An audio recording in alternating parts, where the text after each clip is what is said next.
The Midsummer Classic, the Run Happy Travers Stakes, the showpiece of our showpiece meeting in the United States. Mile and a quarter on the main track for 3-year-olds. And Scott Shapiro, they got the best of the bunch. The division leader, Belmont Stakes winner, Kentucky Derby favorite. Essential Quality looms very large in this race.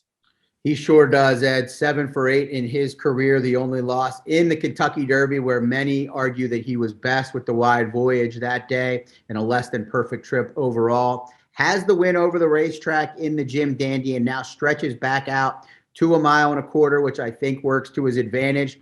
The theme has been horses that are logical in these videos that we've done. I'd love to lean elsewhere in this race, but I'm a big fan of this horse, especially at a mile and a quarter. He should sit a good trip under Luis Saez. Yeah, I just don't have any holes to poke, and I mean, I guess you could say the Derby got beat, 19 horse field though, and that's just the trip type of race. Certainly no question mark about the distance. A mile and a quarter here is always a challenge for some, or can be. The Belmont I thought was spectacular. This is a horse who's shown he can come from off the pace, sit close if needed, which we saw in the Bluegrass especially, where it looked like my Derby pick, my eventual Derby pick, highly motivated, might be gone. Just what Luis Saez fits this horse well. Brad Cox has him figured out. I would be stunned by a loss. Wow. I can't say I'd be stunned, but I am going to be all in. I think, those of us that look at performance ratings and patterns, I'm a Thoroughgraph guy, you're a Ragozin guy, both of them he stands out on and hasn't taken any big step forward in these races. He's just been managed perfectly, moved forward, progressed perfectly. I guess maybe you can make the case he's on the inside when maybe he runs best on the outside. But the way I see this race shaping up, I see Midnight Bourbon being sent from the inside. Ricardo Santana Jr. surprisingly riding this one for the first time since it's a Steve Asmussen runner. I see him being aggressive. I see Masked Parade with Miguel Mena sitting second or maybe battling with them.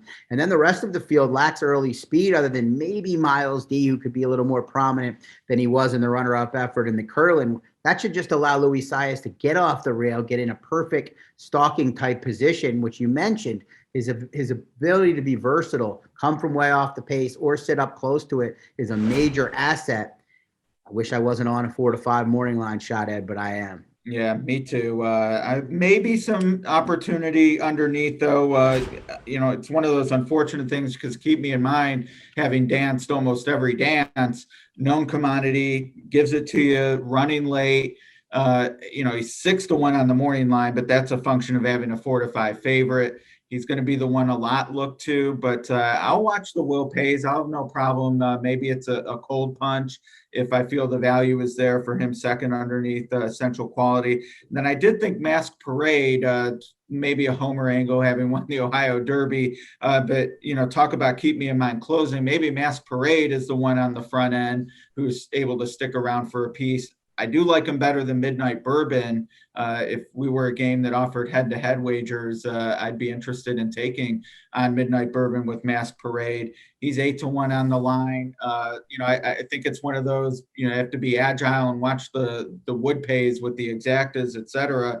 Those are the two I'm going to look to mess around with most underneath and try to beat everyone else. Yeah, if Masked Parade can get the distance, that will he's definitely should be in the right spot through much of the running. It'll be interesting to see if Miguel Mena is more aggressive or allows Ricardo Santana Jr. to sit just off. The fact that Alstall keeps this one here for the Travers at a mile and a quarter, I take as a positive. There's softer spots he could have run in. A couple of horses I'll mention. Dynamic One was my Derby pick. Totally mentally not ready for the race that day, but did bounce back after the freshening and run very well in the Curlin, beating Miles D. Both of them did take advantage of a favorable race shape that day, but did prove that they can run well over the Saratoga main track, which is a positive. I think both of them are interesting. And then King Fury is a horse that ran in the Saratoga Derby Invitational, going a mile and 3/16 over the lawn. We talked about it with Swiss Skydiver. Kenny McPeak got his hand forced in a lot of situations with the quarantine earlier on in the meet. I would toss that race. Whether he's good enough to beat the likes of Essential Quality remains to be seen, but I do think the mile and a quarter will be right up his alley. He should be finishing well and is 15 to 1 on the line. Yeah, and I actually liked him in the Saratoga Derby, which obviously didn't work out. 15 to 1, took a shot. So I guess if he ends up being the longest shot on the board, which I was a little surprised to see him listed higher than Miles D. but maybe that's a Chad Brown, and Flavian Pratt, certainly a positive. But interesting to see how this develops underneath Essential Quality, or if he gets beat, that would be interesting too. But you and I both on the potential, certainly the leader in the division, one of the Horse of the Year candidates, hoping he puts on a show. Me too. I will hopefully get live to him in some sort of capacity. Not going to play an overly large ticket with the opinions that we've shown throughout these videos. You know, you got to pick your spots here and probably not spread too deep in a race where you like the logicals. I am going to try to get either King Fury or Miles D into the trifecta here with Essential Quality on top. I think Miles D has some serious upside. That was a very strong effort first time around 2 turns. And I think King Fury is a horse that should be finishing well. I think there's a chance that one of them, if not both of them, finish underneath.